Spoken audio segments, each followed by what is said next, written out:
Kumusta? Mabuti! For today's video. For today's video ay nagpatak ang liempo ni Lena ay tapos tayo niyan kay Rigor. Lumabas nga ako ng araw na yan para kuhanin ang mga gamot ni Nili at isinabay ko na nga din ang pag-grocery. Ako nag-aaral ng Pilipino. Saan? Unti-unti ako nag-aaral ng mabuti. Saan? Magaling ka na magsalita. Kaya magaling ka magsalita ng Tagalog. Eh po tayo, Dea. I like study language. Yafe. At Alam. you went to the Philippines also? Gusto ko. At Rotse, gusto mo pumunta ng Pilipinas? Ano pangalan mo? Joan. Do- Joan. Doad. Ata? Eli. Eli. Yafe. Pangalan ko, Eli. Oh, yafe. Kalakabod. Salamat. Pangalan. Paalam. Bye-bye. Mate? Puso. Ma? Puso. Mate puso.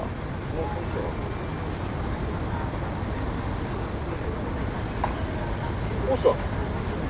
Bisbil pusa. Kuha pusa. Pusa. Ken, ataye siya laka pusa. Pusa. Pusa. Ken. Salamat. Ata oeba pusa. Ya period. Bye, paalam. Ay nga taka Marites pa ang person for today's video. O di ba ang galing magtagalog? At parang sinili nga lamang at ang tawag sa pusa ay puso. Ay nalito nga ako ng very light. At ang akala ko talaga may puso yung daladala niya sa plastic.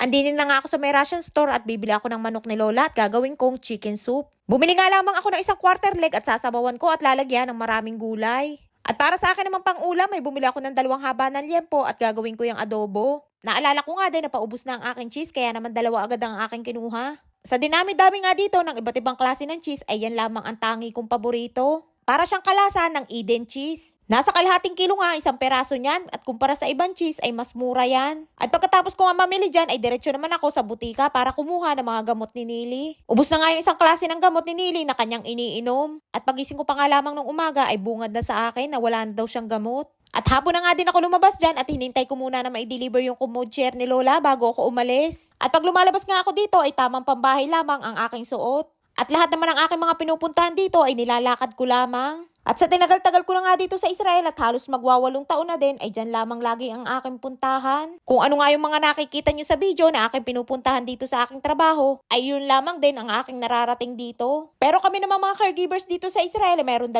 oras na pwede kaming lumabas kung gusto namin. At sa tulad ko na wala namang pupuntahan ay depermi na lamang lagi sa bahay. Pero yung ibang mga caregivers ay lumalabas at ginagamit nila yung 2 oras para mag-part-time. Yung iba ay naglilinis bahay. Kami naman mga caregivers dito sa Israel ay meron ding day off. Yung iba ay lingguhan lumalabas lalo na kapag malakas pa ang kanilang alaga. At sa tulad ko naman ay depende sa akin kung kailan ko gustong mag-day off. At lumalabas nga lamang ako para mag-day off kapag may okasyon tulad ng kapag may birthday. At halos 3 beses nga lamang din sa isang taon kung mag-day off ako dito. At bago ako lumabas ay syempre kailangan kong kumuha ng kapalit na magbabantay kina Lola. At kung hindi naman ako mag-day off at tuloy ang trabaho ay may extra bayad yun. Ayun at sa Marites ay tapos nang igayak ang mga gamot ni Nili. At pang 3 buwan na nga din niyang stock niya yan. Buti na nga lamang din at naalala ko na may isang kahumpang insure dyan si Lola na hindi ko nakukuha. Kaya naman isinabay ko na din at sayang din dahil libre lamang yan. Dahil kapag natapos ang 3 buwan at hindi pa yan nakukuha ay wala na at expired na ang reseta ng doktor kaya naman hindi na pwedeng kuhanin. Pagkatapos ko nga sa butika ay dumiretso na din ako din sa grocery store para bumili ng mga kailangan sa bahay. Medyo madami din nga ang aking bibilhin at iniisip ko nga kung saan ko pa ilalagay ay puno na ang aking trolley bag. At dahil hindi nga kasya sa aking trolley bag ay yung iba ay binitbit ko na at may kabigatan din nga. Buti na nga lamang dito sa Israel at uso yung trolley bag o agala ang tawag nila dito. Na kapag mamimili ay hindi na kailangan sakbitin at basta na lamang hihigitin. Pauwi na nga ako dyan at malapit na ako sa bahay at tatawid na ako sa may kanto. Nang bigla namang magpatak sa trolley bag yung plastic na may lamang karne at cheese. At nandamputin ko abay nawawala ang aking liempo. Ay akala ko nga ay unang nahulog yung liempo sa aking nilakadan. At bala ko nga ay babalikan ko at baka makita ko sa daan ay sayang din. At hindi pa nga ako nakakalayo ay naisip ko na wag nang balikan dahil ako'y pagod na at ang dami ko nga din biyabit. At buti na nga lamang at paglingon ko ay nakita ko yung liempo abay nakalupagay sa kalsada. Ay kung hindi ko nga nakita ay di walang pang ulam ang person for today's video. Ay sayang ang liempo na pang adobo. Ay para nga makasigurado na hindi na mahuhulog ang aking pang adobo ay binayabit ko na nga din.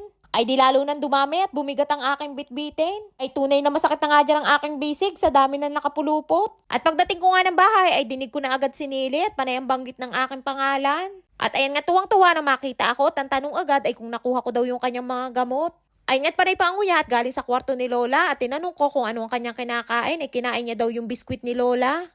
Ay siya, hanggang dito na lamang ang ating kwento for today's video. Maraming po salamat sa inyong suporta at laging panonood. Mag-iingat po kayo palagi. And please subscribe to my YouTube channel. Please follow and share. Salamat!